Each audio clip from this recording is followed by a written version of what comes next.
సామెతలు 12:19 నిజమాడు పెదవులు నిత్యము స్థిరమైయుండును, అబద్ధములాడివారు మూయబడును.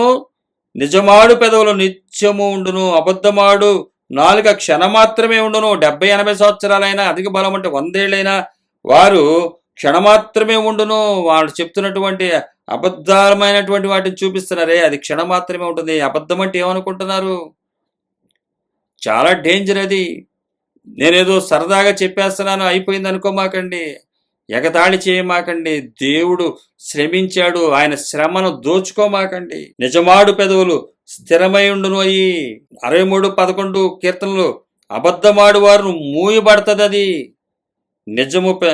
నిజమాడు పెదవులు నిత్యము స్థిరమై ఉండును, అబద్ధములాడు వారు నాలుక క్షణ మాత్రమే ఉండును. అలాగే సామెతలు 14:5 నమ్మకమైన సాక్షి అబద్ధమాడడు. మరి ఈరోజు మీరు అందరూ అబద్ధాలు ఆడుతున్నాం, ఎవరు అబద్ధాలు ఆడకుండా ఉన్నారని చెప్పి అడుగుతున్నారు కదా. అబద్ధాలంటే తెలుసు కదా, లాభం కోసం, దేవుడి కన్నా గొప్పగా అనిపించుకోవడం కోసం, ప్రపంచంలో నేనే గొప్పగా ఉండటం కోసం అబద్ధాలు ఆడతారే. నమ్మకమైన సాక్షి అయితే అబద్ధం ఆడడు. అబద్ధం ఆడని వాడి దగ్గర ఆస్తులు ఉండవు, ఆస్తులు రావు. ఇచ్చేది ఆస్తులు ఎవరనుకున్నారు? భూలోకంలో వాడికి మొక్కితే వాడిస్తాడు అని చెప్పి యేసుక్రీస్తు వారి సందర్భంలో మనం మత్తయి సువార్త 4వ చూడగలం. మొక్కిన వాళ్ళు నమ్మకమైన సాక్షి అబద్ధం ఆడడు. అబద్ధమైన వాటి కోసం వాడు ప్రాకులాడడు. వాడు నిజమైన సాక్షి. అది కుట సాక్షికి అబద్ధములు ప్రియములు, చాలా ఇష్టం వాడికి. కుట సాక్షి, దొంగ సాక్షి సాక్షిగా కనబడుతున్నాడు, కానీ అబద్ధములు ప్రియములు. అబద్ధాలంటే చాలా ఇష్టం, ఎందుకంటే కనబడుతున్నాయి కదా, హోదా కనబడుతుంది, అబద్ధమైనటువంటి వేషాలు కనబడుతున్నాయి, అబద్ధమైనటువంటి ఆస్తులు కనబడుతున్నాయి, అబద్ధమైనటువంటి ప్రజలు కనబడుతున్నారు. యథా రాజా తదా ప్రజలుగా కుట సాక్షికి అబద్ధములు ప్రియములు పెరిగే కొద్దీ లక్షల కోట్ల మంది అబద్ధీకులను పెంచుకోవటం కోసం కుట సాక్షి ఇంకా అబద్ధాల్లోకి దిగుతాడు, అబద్ధాల్లోకి వెళ్తాడు. ఎంత యథార్థపరుడు రా, అబద్ధాలు ఆడుతున్నాను, నేను పరిశుద్ధుని కాదని చెప్తుంటే సిగ్గు శరం లేకుండా హల్లేలూయా గోరయా, ఎంత నమ్మకస్తుడు అంటున్నారు.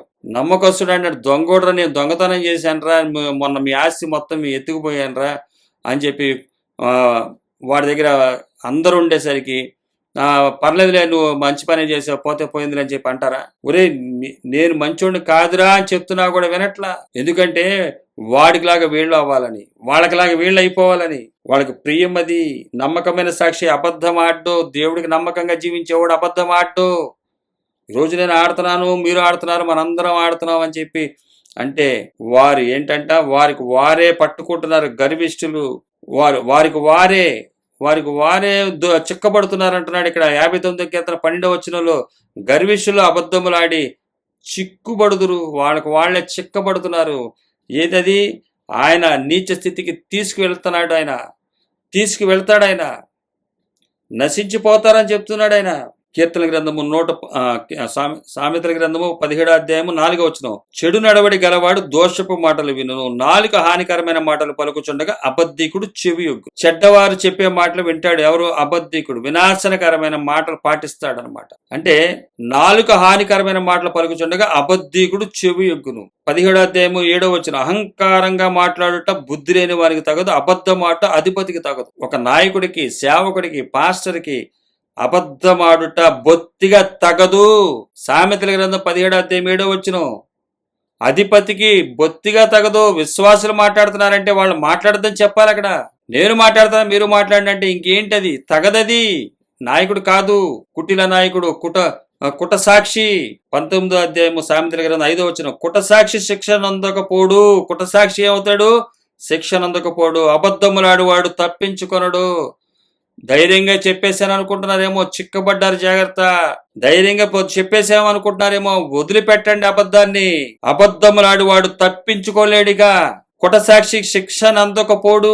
సామెతలు అదే అధ్యాయం 19వ అధ్యాయం 9వ కుటసాక్షి శిక్ష నందకపోడు, అబద్ధములాడువాడు నశించును. అబద్ధములు ఆడుతున్నారంటే నశించిపోతారు, జాగ్రత్త. 21:6 అబద్ధములాడి ధనము సంపాదించుకున్నట్టు ఊపిరితో సాటి దాన్ని కోరువారు మరణమును కోరుకుందరు. ఏదో డబ్బులు వచ్చేస్తున్నాయి ఏదో అనుకుంటున్నారు, మీరేం చేస్తున్నారంటే ధనము సంపాదించుకున్నారు, అది ఊపిరితో సాటి, అది ఎప్పుడు ఉంటుందో ఎప్పుడు పోతుందో తెలియదు ఊపిరి. ఆయన ఎప్పుడు రమ్మంటే అప్పుడు వెళ్ళాలి. అలాంటిది ఆయన కన్ను ఎర్ర చేస్తే ఏమవుతుందంటే ఆయన ఆ ఉగ్రత వచ్చిన తర్వాత కనబడకుండా పోతాయి. అగ్ని నిల్వ చేసి ఉంచాడంట. వాళ్ళకి నీళ్లను నిల్వ చేసి ఉంచాడు నోవా దినాల్లో. ఈ రోజు అగ్నిని నిల్వ చేసి ఉంచాడు. చూసారా, అగ్ని మండుతుంది. ఇల్లోని అనే అన్ని ఏంటిది, ఎండాకాలం కాదు, ఇంకా ఎండలు వస్తాయంట సెప్టెంబర్ నెలలోకి వచ్చేసరికి. ఆయన అగ్నిని దాచుంచాడు. ఆయన ఊపిరి చాటి దాన్ని కోరువారు మరణమును కోరుకొందరు.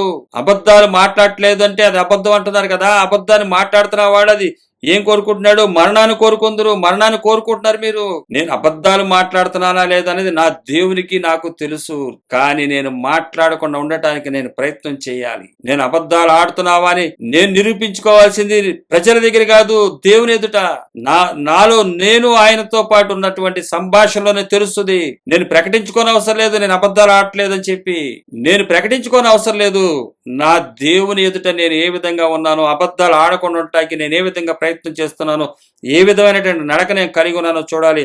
అపవాదుల ముందు, ఆళ్ళ ముందు, ఇళ్ళ ముందు మనం నిరూపించుకోవాల్సినటువంటి అవసరత లేదు.